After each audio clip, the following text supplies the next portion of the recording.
Y para mí era otro punto de, de diferencia, de militancia, Ujú.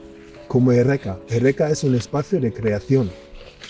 Yo no estoy aquí para en contra del gobierno vasco, sí, estoy en contra del capitalismo, no, esas historias están ahí, pero para mí es un sitio de creación. Claro, Ujú. el pueblo también era un lugar conservador flipante, todo cerrado, era horrible.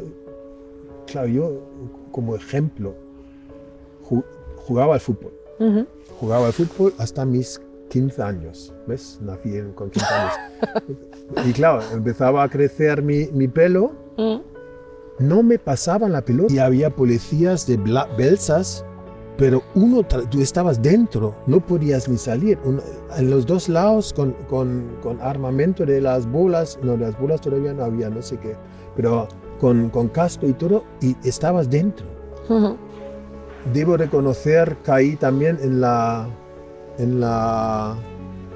el sueño de que podíamos crear un Alemania alternativo en la parte este, en Ujú. la parte socialista de Alemania. Y había